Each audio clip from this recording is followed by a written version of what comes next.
Hello, everyone, and welcome. This video is a bit different from what you're used to. We have today Julia. She will share with you and with me some of her experiences in moving to Portugal. She has been in Portugal for 3 years now. She moved from the US, and she also has a YouTube channel, which I'm going to ask her to talk a little bit about too. And hopefully you'll get from her experience and her learnings a better preparation to move abroad to Portugal or any place really, because the challenges are usually quite similar. So welcome, Julia. I'm so happy to have you here.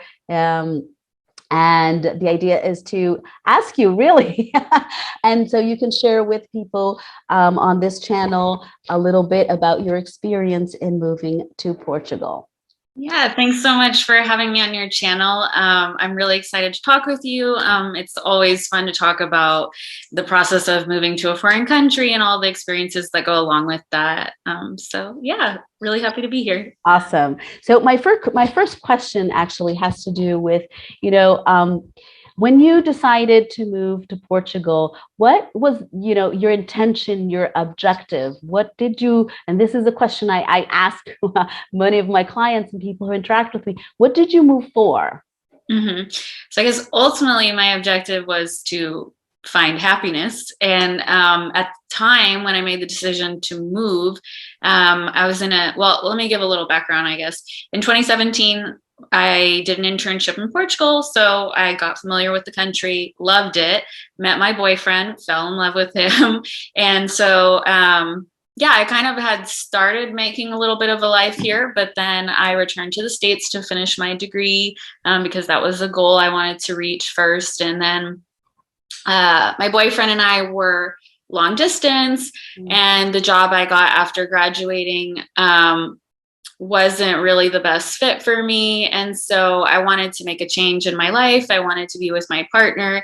And so I decided that I'll move to Portugal and be close to him and see what I think about that life and if it was a good fit for me. So that was kind of the thought process and the things in my life that brought me to move to Portugal. That's awesome, and it's beautiful. To move for love is actually quite common. There's a lot of research on that in intercultural studies. So it's a beautiful reason to move. So tell me a little bit about how the process was. From the decision making process to actually, like, if there was a penny drop moment and the whole organizing and everything in between, from your decision to moving to Portugal. So when I made this decision, well, actually, I had been thinking about moving to Portugal, and I did some research to see if it was even possible. And I saw that it was possible. I just needed to take some steps, but there weren't a lot of people in my life that were moving abroad or living abroad. So it seemed like a faraway idea.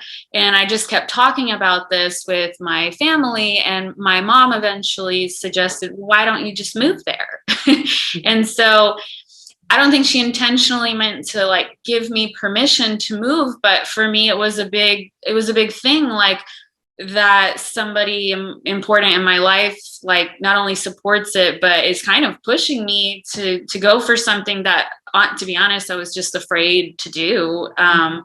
And so yeah, I think in the initial phase, like the process, there was some barrier to me accepting the fact that that's what I'm going to do now.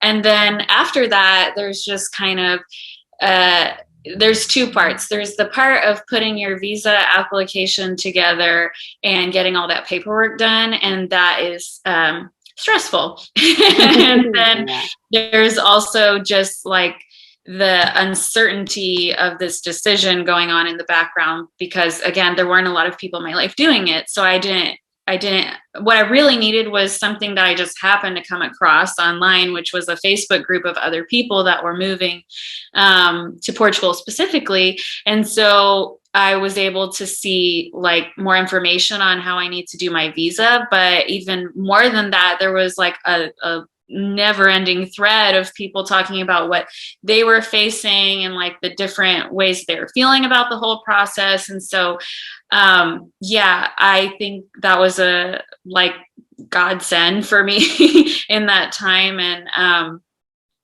yeah, so that's kind of what the process was like for me. There were some times where I felt very frustrated and I wasn't sure what to do.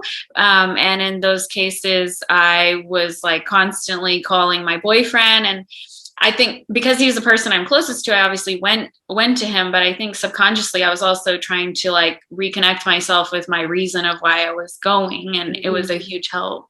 Yeah, that's interesting. And I remember the last time I moved, it was about almost 10 years ago. There was no such thing as Facebook groups, and I went through the same thing without that, without having that resource. And that's actually one of the reasons that I created the Master Your Move program, because I know what it's like, and what you're telling me is just validating this. It's like to go through this and go through the emotions and the roller coaster of excitement to anxiety in 5 seconds and back, and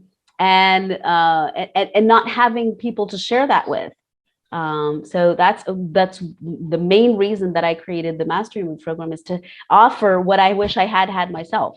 So it's good you found that in the Facebook group, and which is quite limited because it's like one dimensional, right? It's just text.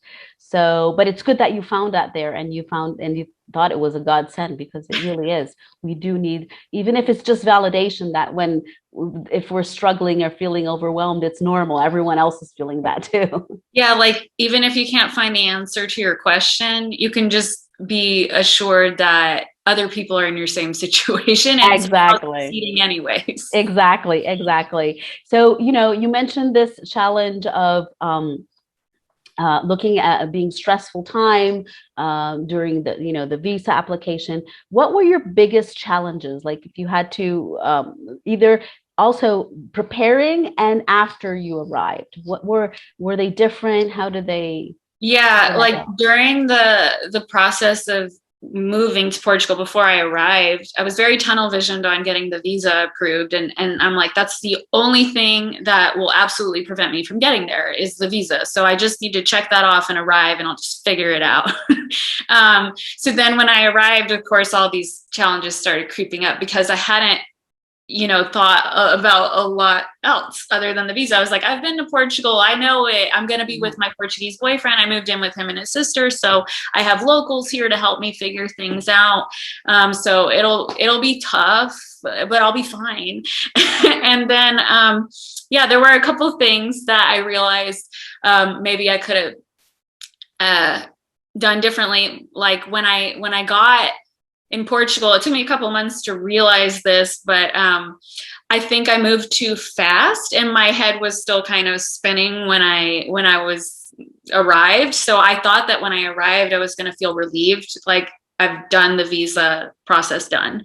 But actually, so I had made the decision to move in December of 2018, and then I arrived in May of 2019. And I mentioned a little bit about my job, but I changed my employment because I wasn't really happy where I was. And so I changed that and moved in like around 6 months. So, that's a lot. Yeah.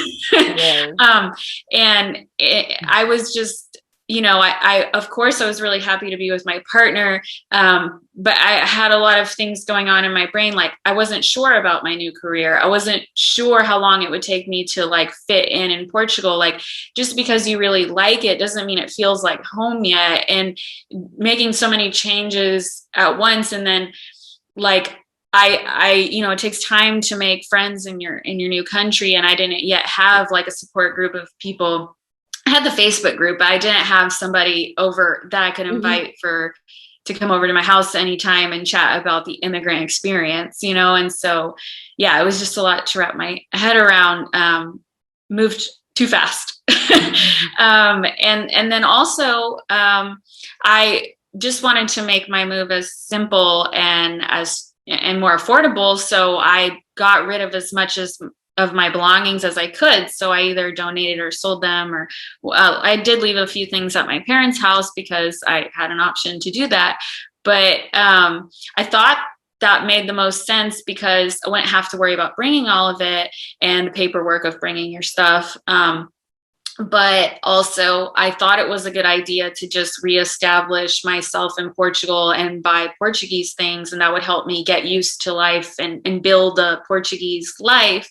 Um, but I noticed in the first year that it was like, so I actually moved in with my boyfriend and his sister. I don't know if I mentioned that, but so they already had a furnished apartment with most of the things you would need. And so like every time I'm going to like make dinner or, you know, do some activity in the house, it's like all these items that are foreign, which is like exacerbates the experience of feeling like not at home.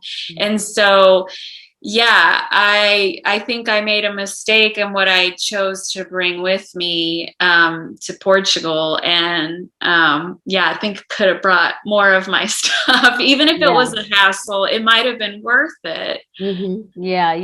It's important to really look into your stuff and bring objects that ground you, that bring you a sense of home, and it can be anything really. You know, I'm going to link a video that I have on this to help people who are listening to this so they can, you know, prepare differently and really take this into account. And, you know, before we go, I would love to ask you, what would be your advice to someone who is where you were maybe 4 years ago? Yeah, so I think that like don't be discouraged. It is a hard process, but don't be discouraged if you identify that you want to move abroad and that's something you want to try, then go for it, but don't go for it blindly. You know, think about what that experience will be for you and take time.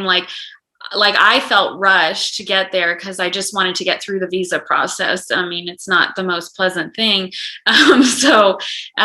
Yeah, but actually it's really crucial to take the time that you need to process everything along the way. So yeah, don't be discouraged, but definitely think more about take the time to what items do you need?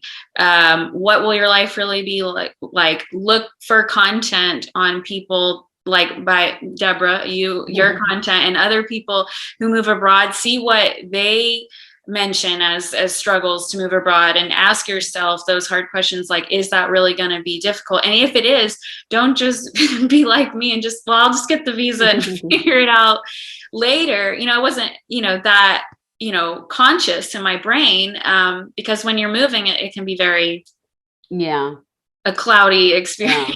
It's kind of surreal, isn't it? And winging it can have a price tag attached to it. Yeah. And it's an emotional price tag. Yeah. So don't be afraid to do it, but definitely like ask yourself the hard questions so that you can start, like, don't let those get in your way, but like you can start addressing those so that it's not so taxing on you once you've already arrived. Because that's when, you know, you're going to start feeling less familiar and less comfortable in the initial phase until you get used to it. So absolutely. That's great advice. So I'm going to wrap up here. This was an awesome conversation. I hope everyone watching got value from it. I know I did. And I'm going to link all of Julia's contact information and all of her links, so you can also go to her YouTube channel. So just a little information on my YouTube channel. So I obviously moved to Portugal, so a lot of my content is about moving to Portugal. So if you are moving specifically to Portugal, you can find some of that content there. Awesome. I'm going to link it in the description box, and I hope this was helpful for everyone watching. And it was a pleasure to talk to you. And today, this is it. And I'll hope to see you next time. Bye. Thank you. Bye.